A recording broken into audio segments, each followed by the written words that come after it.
him. Kill the guy now. Grab the gun. Hit him. What? What is this? Good day, sir. You are watching Jackie Pan in my house. No, it's King Kong, sir. Eh? King Kong. You've never heard of ACTV before in your life? ACTV is very educative, informative, and there are football sport there. There is entertainment. There are a lot of things you can even attend lectures here. All you know is watch all those nonsense artists and do nonsense, or you watch nonsense on TV.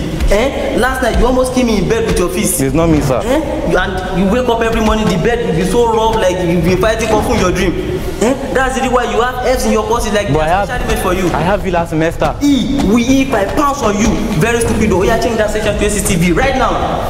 And oh God, the baby to have the first born. Stupid boy.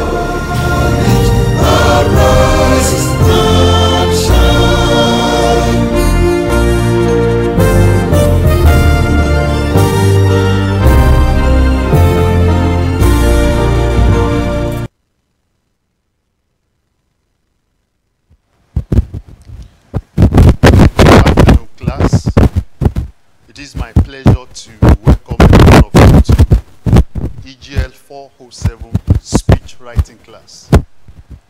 This afternoon, I am going to first and foremost give the course outline. Thereafter, look at one or two topics that we are going to do justice with. If time will still permit us, we look at certain words. That is, some words we must have employed during the course of exposing you to this course this afternoon that might have to break down and give you a meaning, split it. So let's start by looking at the course outline. The course outline, the first under the course outline is when and its meaning.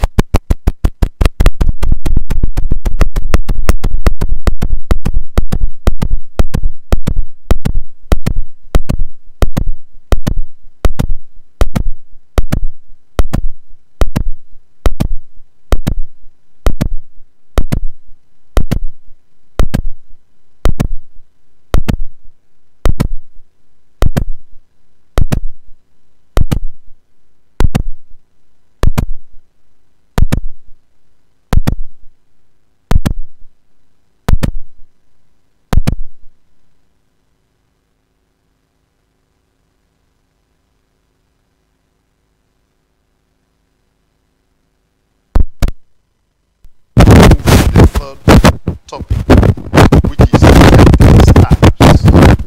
Under the sentence types, you have the following topics: the simple sentence, the complex sentence, the compound sentence, the compound complex sentence, the multiple sentence, the multiple complex sentence. From there, we move to the fourth topic. And the fourth topic is the development of the paragraph. The development of the paragraph. Under it, you have illustration. How you can develop a paragraph through the use of illustrations. Again, you also have description, the cause, and the effect. Then we move to the next topic, which is the number 5, right? Orthographical conventions, orthographical convention of English. Under it, you have the use of capitalization. Then you have spellings. Then you also have punctuation marks. From there, we move to the 6th topic, which is speech writing as a variety of writing. Speech writing as a variety of writing. And under it, we have the following. 1, the characteristics of speech writing, some of which include but not limited to the following: clarity, conciseness, cautiousness, reader-friendly, etc. Then number seventh topic, we have speech writing process. Speech writing process. Speech writing process and composition. Then we have topic number 8, types of speeches.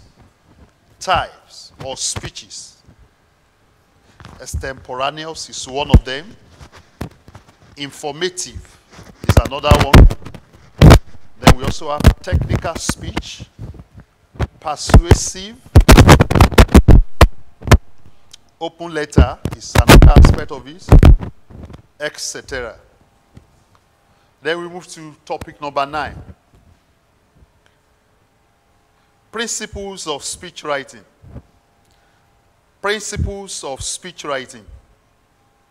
Under principles of speech writing, we have the following: due diligence, reader friendliness, conciseness, etc., etc. We also have number 10, topic number 10, speech criticism. Speech criticism.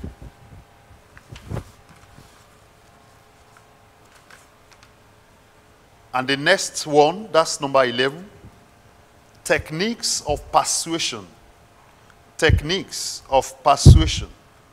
Under this, we have the 3 techniques listed. The first one is ethos. The second one is logos. The third one is pathos. Then we also have weapons of appeal. And the second to the last of the topic is critiques of sample speeches. Critiques of sample speeches. And then we finally will have the revision. And the prescribed tests for this course had the following.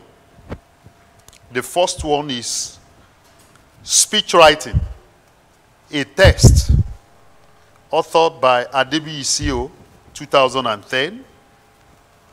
The other one is Kunle Okeshipe and Okolo, Essential of Communication in English for Nigerian Universities, published by University Press, Ibadan. That's that. That is it as far as the course outline is concerned. So let's quickly look at the introductory aspect of the course this afternoon. And what we are going to consider under it, have listed them in order. Here, the first one is we'll look at language and thought. Language and thought. The next one, we consider the language of speech writing. Thereafter, we look at features, that is a characteristic of speech writing. Let's begin.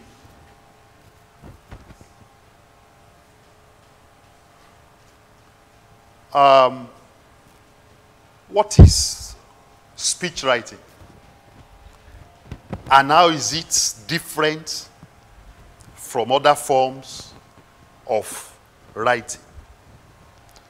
We know very well, as language students, that writing is an important aspect of literacy skills. And for you to be regarded or called or referred to as a literate person, you must understand the complexion of writing. The simplest definition of writing that is known to every student, irrespective of class or level, is the one that says writing is the graphological representation of thoughts. Writing is the graphological representation of thoughts, of ideas. It means writing represents what is said. And we have different forms of writing, even right from primary school at the upper level of primary school. We were introduced to elementary composition, where people's pupils will be asked to write simple composition like my favorite food, my best friend. This is the beginning of composition. But at our level, there are other forms of writing that is elevated than the elementary composition. You talk about petition, talk about letter writing. These are other forms of writing. You talk about memorandum. You talk about project writing. These are other forms of writing. But speech writing stands out, different from all these forms of writing, because it is a form of writing that is written as if you are speaking. It is a form of writing that you begin, you compose as if you are speaking. And that is why, by the time we get to features of speech writing, you come across an expression that is known as spoken expression, which you can only find in speech writing. So speech writing, as a form of writing, has its characteristics that make it different from other forms of writing. And it is important that learners are exposed to these characteristics, these features. And so, let's begin to look at the features of speech writing, one after the other. The first one is speech writing employs the use of spoken expression. Employs the use of spoken expression. Other forms of writing may not necessarily employ spoken expression. Spoken expression could be used once in a while under other forms of writing. But as far as speech writing is concerned, one of the complexions, one of the attributes of it is the use of spoken expression. Expression that is expressed as if one is speaking. And of course, let's look at this. Let me just use this as illustration, as an example. If you are asked to write a letter to the registrar requesting for your transcript, probably you want to pursue a master's degree and you graduated from the college here, and they ask you, write a letter requesting for your transcript. It will be out of place for you to begin the letter by saying, let me start by saying, permit me to write. At this point, sir, I want to say, if you employ those expressions under formal letter writing, you will definitely be penalized. or you'll be considered as someone that is grossly deficient in writing. But you can make use of these expressions under speech writing. Why? Because speech writing permits the usage of spoken expression. And that is one of the features, one of the characteristics of speech writing, spoken expression. The next feature, characteristic that distinguishes, that makes speech writing different from other forms of writing is the use of attention getters. Attention getters. Attention getters. Let's pluralize that expression. Attention getters are expression that creates attention, that prompts the reader, of your speech, that prompts the audience, either the reading audience or the listening audience, as the case may be. Don't forget that the speech you write is meant to be produced verbally.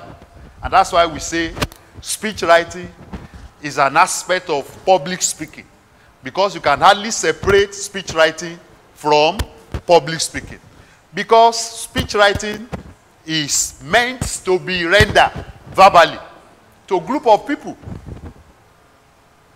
And so attention getters are expressions that prompts the reader or the listener. For instance, in speech writing, you come across in 1949. In 1949, honestly, even if the speech is being rendered verbally, and the speaker says in 1949, every member of the audience will want to know what happened in 1949. That expression in 1949 is an example of attention getter.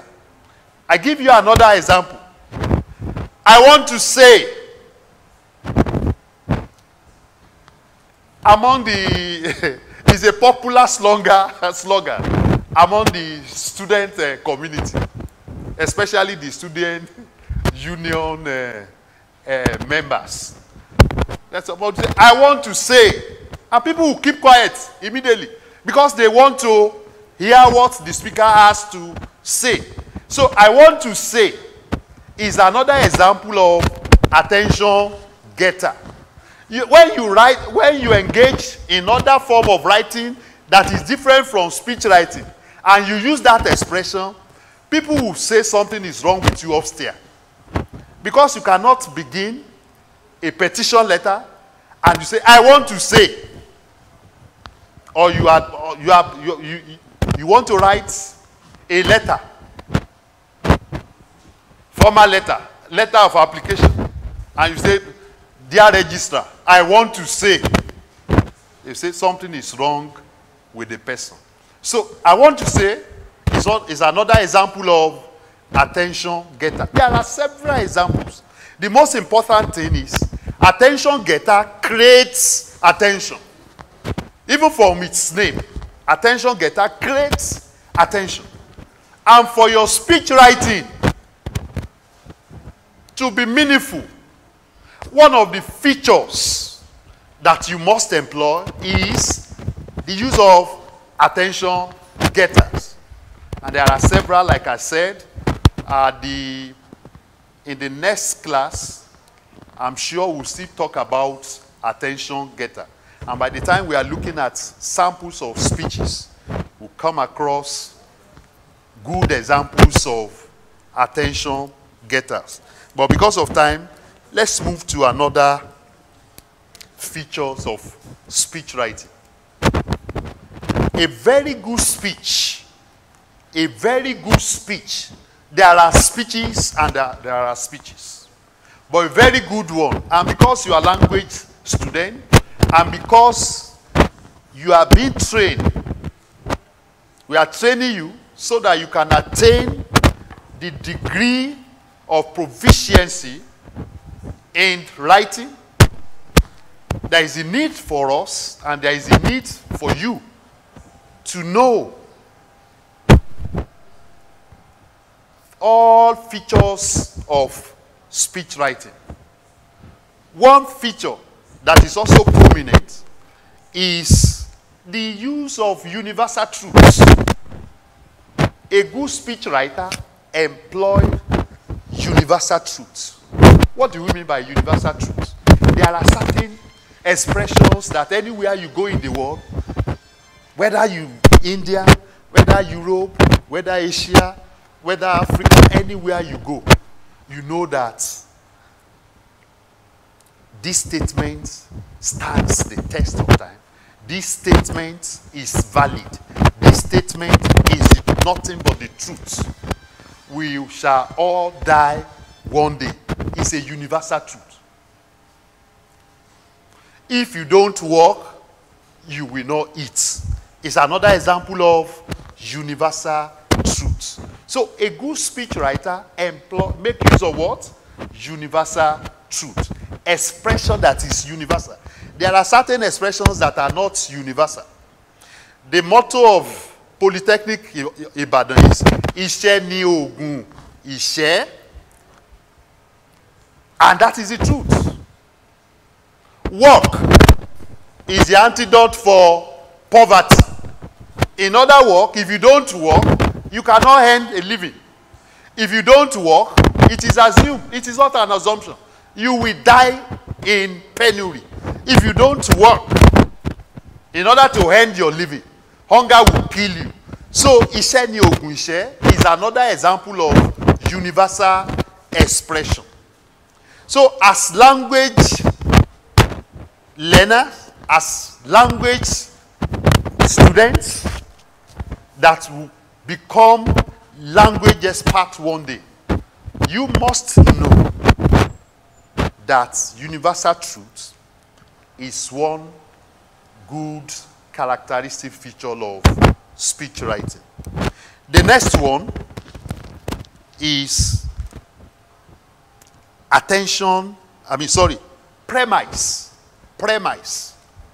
premise.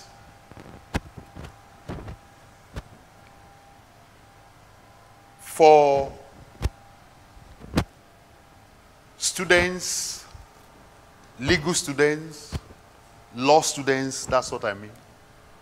They understand this concept very well. When you say premise, a premise is a statement that summarizes. It summarizes in a sentence the points, the theme of your argument or your submission or your position.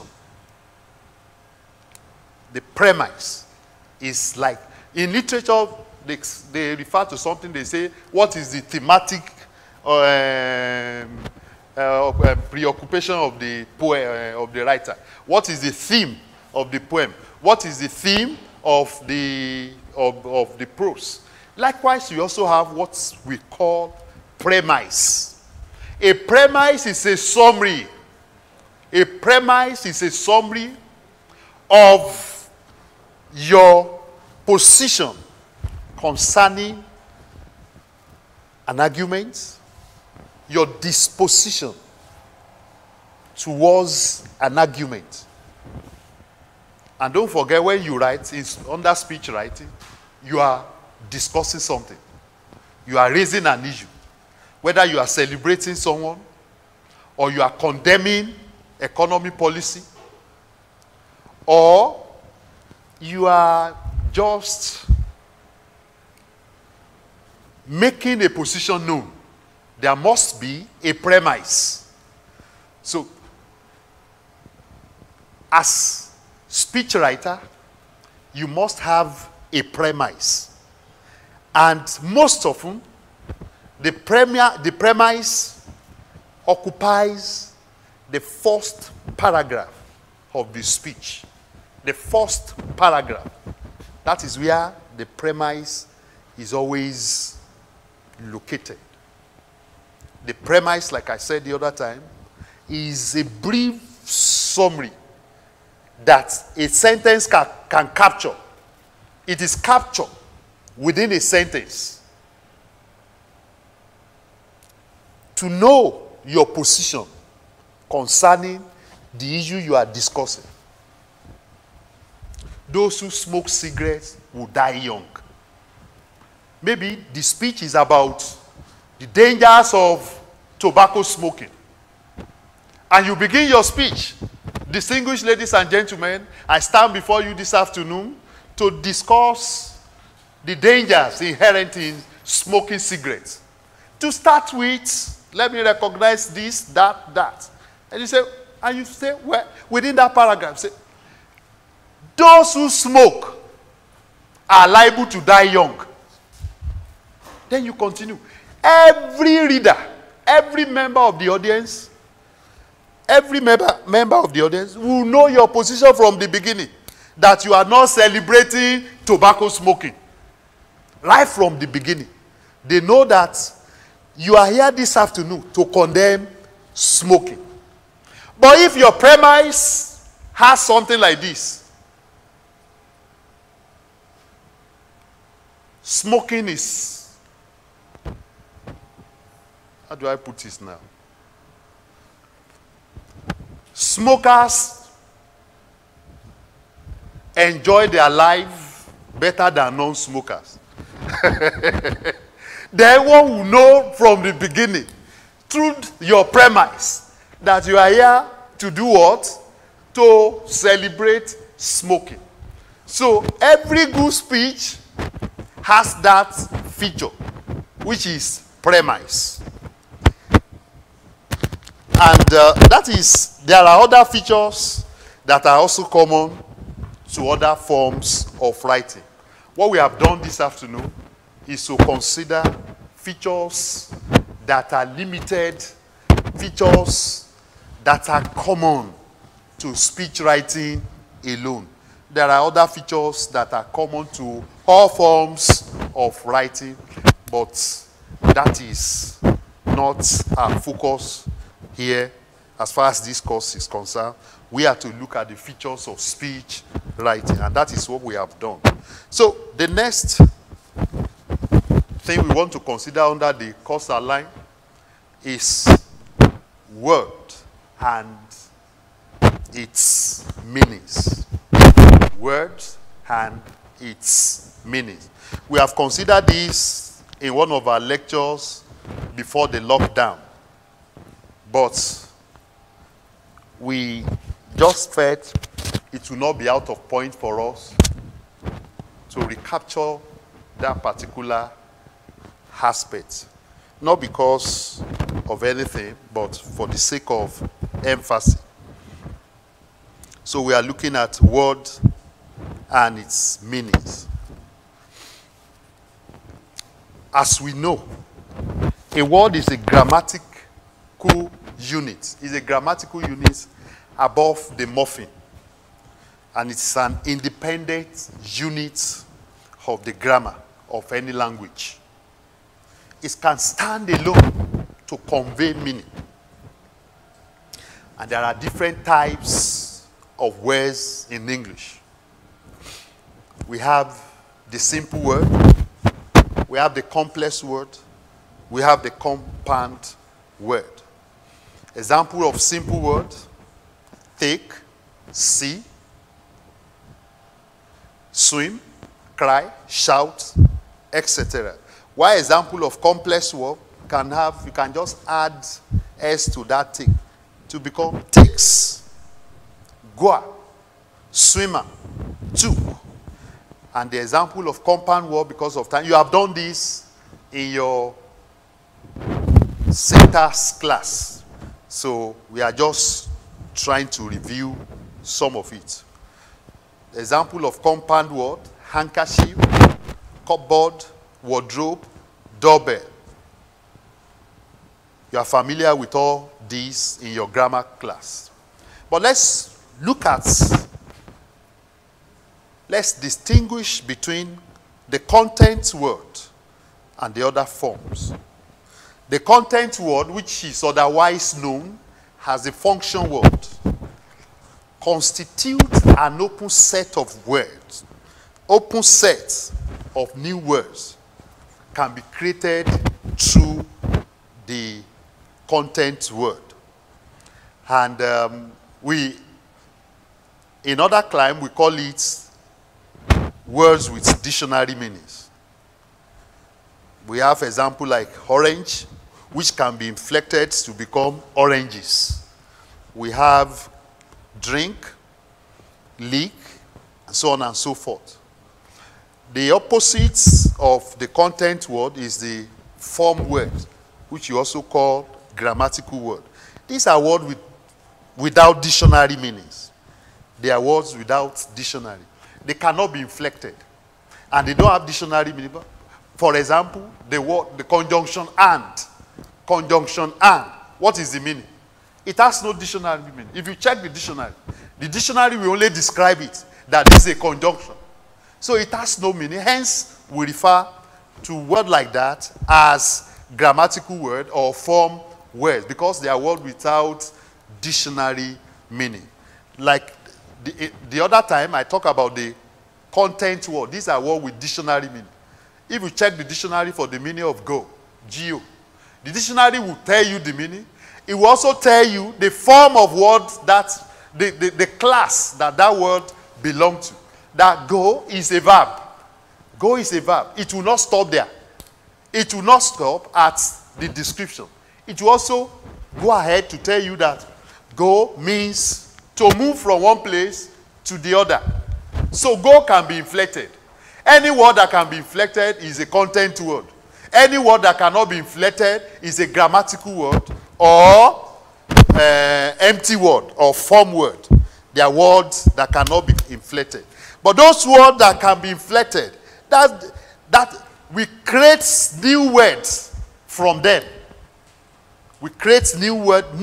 New words come from them. And it is important as speech writer to understand the meaning of all this. Example of grammatical word, we have pronouns like she. You cannot inflect pronoun. You cannot add to she. You cannot say she's. They, you cannot inflect they. Because, you cannot inflect because to become becauses. It is wrong. So, it is important you are able to distinguish between content word and the grammatical word. Let's look at other sub-theme under this word and its meaning. Let's consider the lexical and contextual meanings. The lexical and contextual meaning. Don't forget that in English, a word is capable of having more than one meaning. A word is capable of having more than one meaning. And so, if you are talking about lexical meaning, this is the meaning ascribed to a word. When a word is alone, when you have a word standing alone, for instance, sleep. Sleep. S-L-E-E-P. What is the meaning? The meaning you give to it as you are seated there could be referred to as the lexical meaning. It is different from contextual meanings. So if I say sleep, the lexical meaning of sleep now could be to be inactive. Inactive.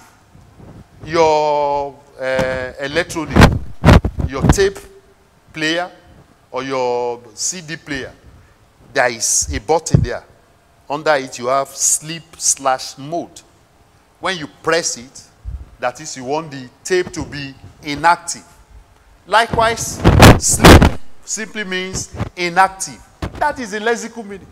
But let's consider the contextual meaning. Contextual meaning is derived from the environment where that word finds itself.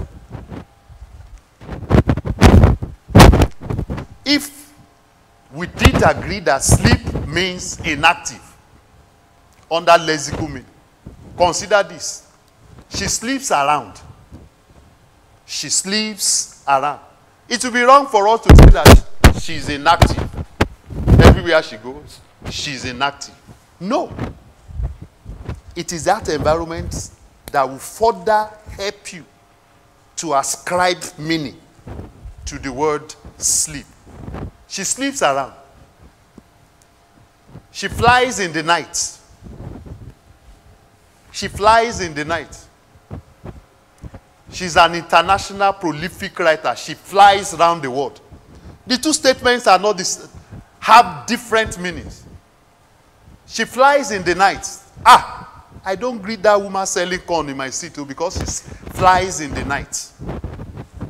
The meaning is not the same as someone is a prolific writer. She's an international poet. She flies around the world. The meaning of the two expressions are not the same. The first one, that woman is a wish. The second one, that woman is known universally. She travels around the world. So, it is important that language students who will eventually become language users understand lexical meaning and contextual meaning.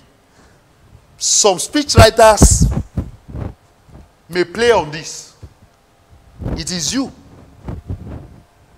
that, as a language user, that will understand that this is the meaning this man is ascribing to this expression. This is the meaning the man is ascribing to this expression. For instance, in the book of Chinua Achebe, particularly Arrow of God, you say, that boy is a woman. That boy is a woman. I will not allow my child to move with him. That boy is a woman. It is the environment, the context of usage that will give you the meaning. That is not talking about the sex of that boy. That is saying that it's talking about weakling. That boy is a weakling. Hence the use of woman. So that's that about the lexical and the contextual meaning. Then we move to denotation and connotation.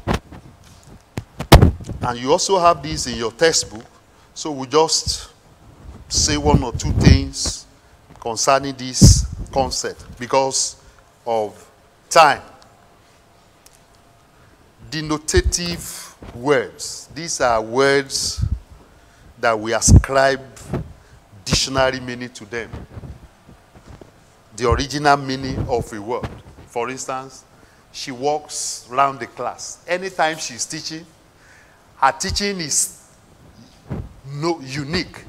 Her teaching is unique because while teaching, she walks around the class. She walks around the class. The denotative meaning of that walk is so explicit there that you know that she's moving around the class. But do you know that you can ascribe positive and negative meaning to denotative word by giving it a coloration and making it connotative? As speech writer who has no tool or skill apart from language, it is important that you understand the meaning of connotation.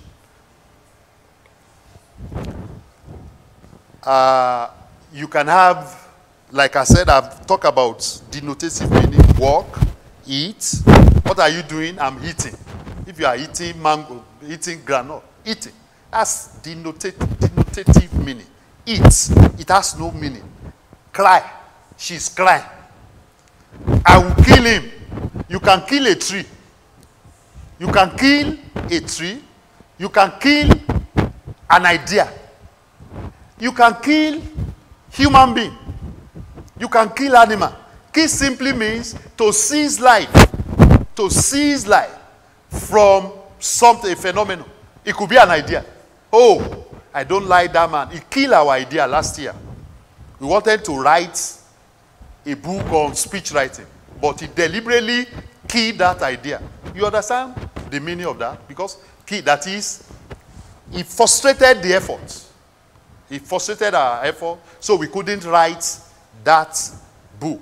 That's the denotative meaning of kill.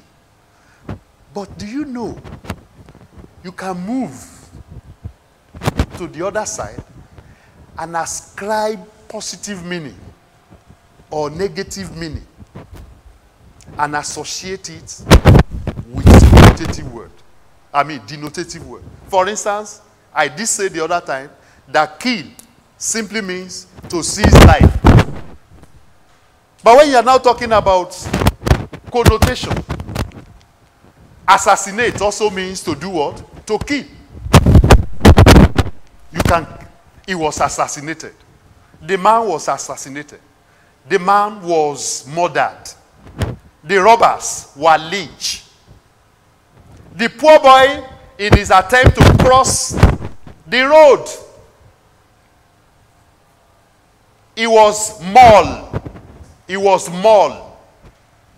Mauling, M-A-U-L-I-N, from the word maul. To maul. When someone is mashed upon by a heavy object like trailer and grind that person, you say, he was mauled. He was assassinated. You dare not exchange such expression interchangeably. You can't say, tomorrow is my birthday. My mother is going to assassinate 4 cows. My birthday last year, we murdered 2 cows for my birthday. If you use that expression, it means you don't know the meaning of words. It means you do not know the meaning of words. It is important as language users and speech writers in particular, you understand denotative words from connotative words. Other examples, but because of time, we'll just look at 1 or 2 other examples. Eat, to eat, to eat, E-A-T. I eat rice and beans regularly. I eat rice and beans regularly. Now, other connotation. You can munch. Munch. What is that man? Who is that person sitting at the back of the class? What are you munching? Ah, sir. She's munching popcorn. Grub. Every one of us, we know that it is only pig that grubs. If you now say, I don't like that lecturer because every time you go to his office, he's always grubbing. He's always grubbing. That expression has no positive connotative meaning. It's an embarrassment. You are insulting that person. But if that person does not understand the meanings, he will also smile. Excuse me, why is it that every time I come to your office, you grubs? you grub. He says, I like grubbing. I like grubbing chichin. Whereas it's an insult because it is pig that grubs. So you are indirectly you are saying that man is a pig.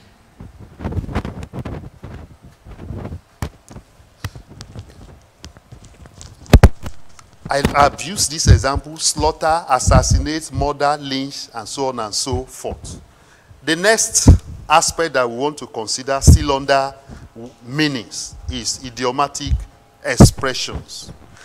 And there is a need for us to understand the meaning of idiomatic expressions or idioms, because these are examples of figures of words that, as a good language user, you are expected to employ while developing your speech. I didn't mention this at the beginning of the class, but let me quickly say that now. Speech writing is unique and distinct from most of the courses you are taking, because it is the only course among your courses now that would demand from you the knowledge of grammar, that is your understanding of syntax. If you are poor grammatically, it will reflect in your work. So you must understand syntax very well. Speech writing will also demand your knowledge and understanding of semantics. Semantics simply means study of meanings. If you don't understand meanings of words, there is no way you can write a good speech. Speech writing demands total understanding of meanings. You must understand the meaning of words. So it is a course that will demand your knowledge of semantics. It is a course that will also demand your knowledge of literary studies. The theories you have been exposed to in your literary class, speech writing will demand the knowledge. Speech writing will also demand your understanding, your knowledge of stylistics. Of course, what makes your speech distinct from other speeches is your knowledge of style, the style you employ. So there is a need for you to understand stylistics, to grasp the concept of stylistic so as to write good speeches. So, if you have a style that is unique to you, it will also reflect in your writing. And that's why, as students of speech writing, you must also understand how to dissect, how to break down into pieces speech. And how do you do this? There are parameters that you employ to do that. And so it is possible for students of speech writing to take a speech and say, this is the work of Dr. Ojo. This article belongs to Dr. Ogushiji. This speech is written by Dr. Olubamigbe. Why? Because of his choice of words. The choice of words employed by these individuals. So, it is important that you understand the concept of stylistics so as to enable you to produce good speeches. Like I was saying the other time, I mentioned idiomatic expression. Let's look at the simplest definition of idiomatic expression. It is a group of words. Idiomatic expression is a group of words. Is a group of words which meanings. It is a group of words which meanings cannot be understood by mere knowing the meanings of each separate word that constitutes the expression. For instance, he kicks the bucket. He kicks the bucket. Don't say because you know the meaning of he, that he is a pronoun. And you know the meaning of the verb kicks. And you know the meaning of the object bucket. Therefore, you can then say, he kicked the bucket means there is a bucket placed before him, and he moved forward and he kicks it. That's the meaning. No! It is so. That's why the definition here captures it that it is a group of words which meanings cannot be understood by mere understanding the meaning of individual words. Therein. So you take everything together. You take everything together. The meaning is different from the literal meaning that you may want to associate with it grammatically.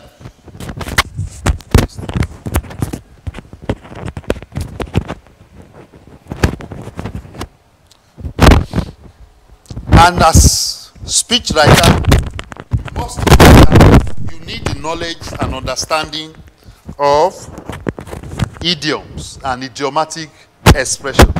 Let me quickly run through what I have before me. I have 5 examples of idiomatic expressions. Let's use these 5 to buttress the point I'm making as far as idiom and idiomatic expression is concerned. Chip off the whole block is an example of example of idiomatic expression. Chip off the whole block. The meaning is very simple. You say, ah, that girl is a chip off the whole block. That girl is a chip off the whole block. That girl in this class, that's Ogushiji sitting down there. She's a chip off the whole block. She's a chip off the whole block. It simply means that she resembles her father. You can't use that for the male sex. You cannot say that boy is a chip off the whole block. They know that your knowledge of English is poor. That expression, that idiomatic expression, chip off the whole block, can only be used for girls who resemble their father, not their mother. So, chip off the whole block, to be under the weather. Oh, she has not been coming to class for quite some time. She's under the weather. That's another example of idiomatic expression. And the meaning is she's ill. The person is ill. Another one, because of time, is to have egg on your face. Have an egg on your face.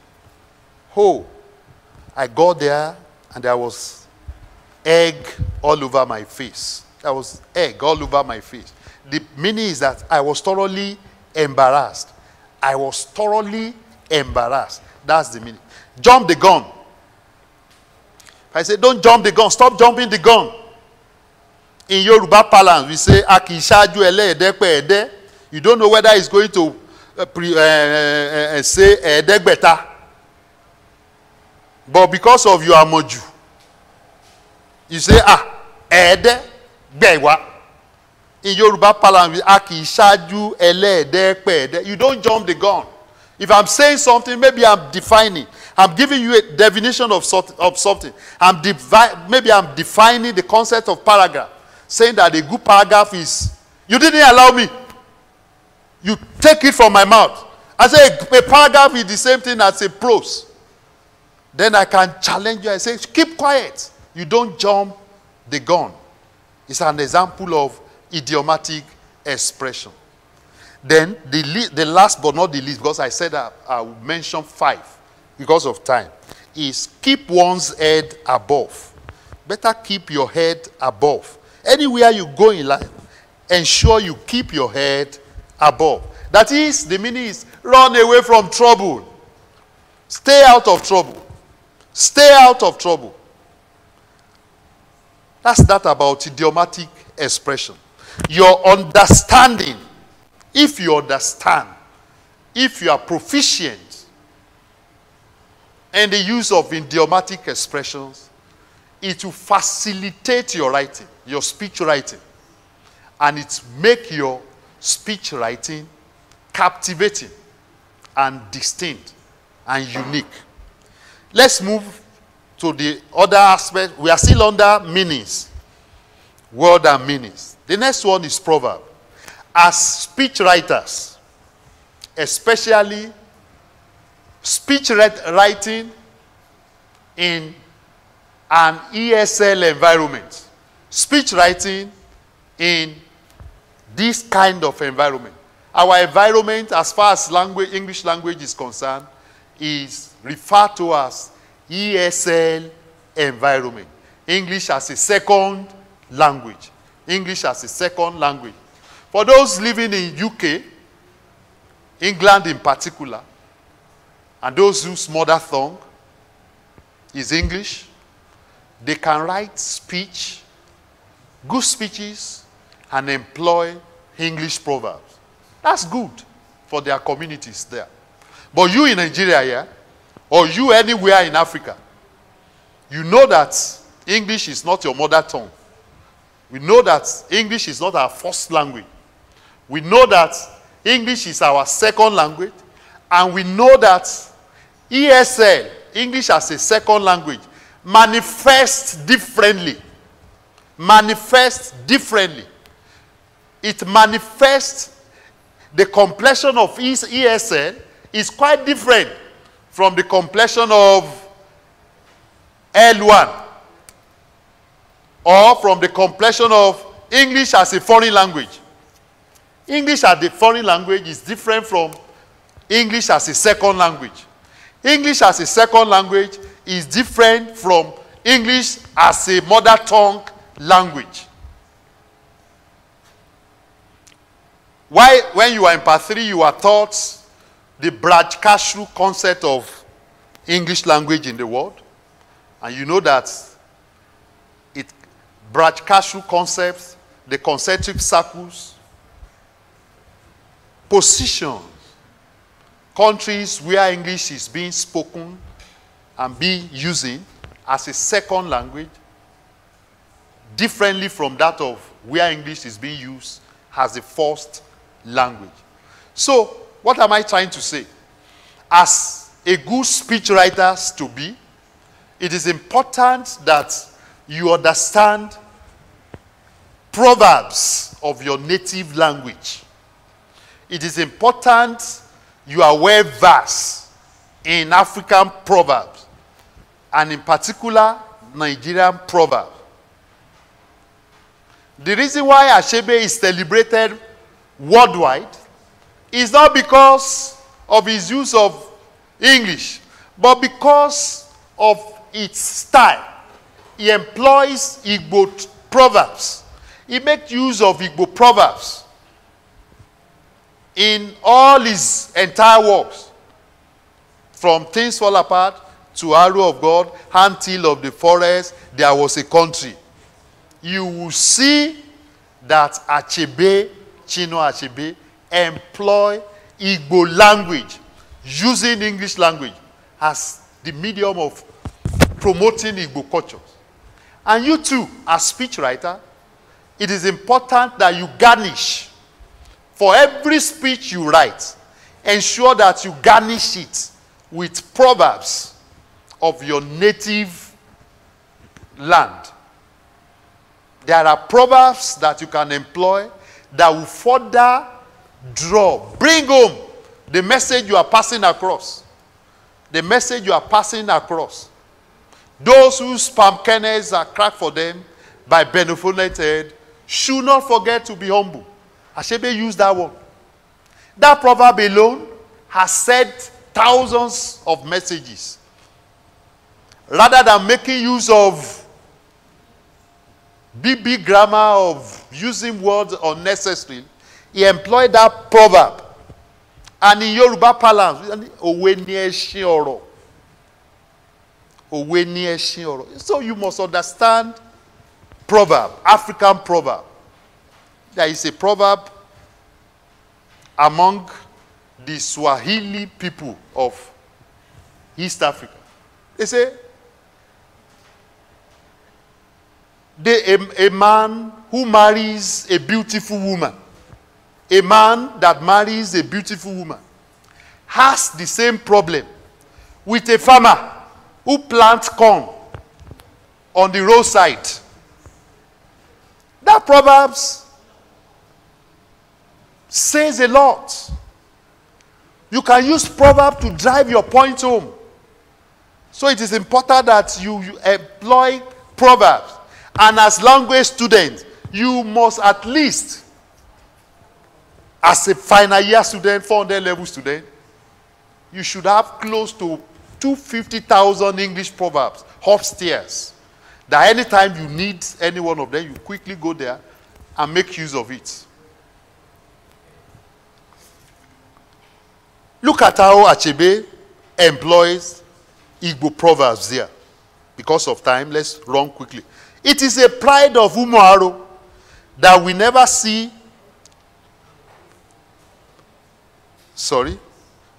Proverb is like palm oil with which yam is eaten. So there are proverbs, African proverbs, English proverbs.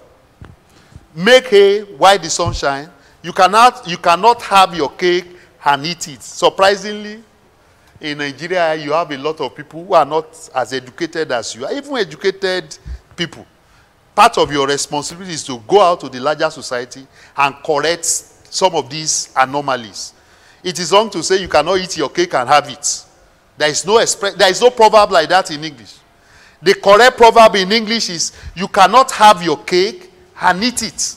Not you cannot eat your cake, not you cannot. So there is a way they say it, they use that proverb in Nigeria. But the correct statement, as far as that proverb is concerned, is you cannot have your cake and eat it. You cannot have your cake and eat it. Let sleeping dogs lie. You catch more flies with honey than with vinegar. And we also have African proverb. I've given you one or two the other time. The man who has never submitted to anything will soon submit to the burial mat. That's an African proverb. Maybe they ask you to come and present a speech to advise youths from taking drug, from misbehaving. You can go there and employ this particular proverb. The man who has never submitted to anything will soon submit to the burial mat. We often stand in the compound of a coward to point at the ruins where a brave man used to live. If you every time they need thug, they mention your name. Then, if they ask you to write a speech to advise thugs, you can employ this proverb. We often stand in the compound of a coward to point at the ruins where brave men used to live. On this note, I want to thank my other colleagues who are here with me this afternoon to ensure that this topic is properly delivered. I want to thank Mrs. ADEYEMI. I want to thank Dr. Akinwande. I want to thank Mrs. Ogumbono. I also want to thank Alhaji Adegoke, TJ. In our next class, Dr. Akinwande will present. Good afternoon once again.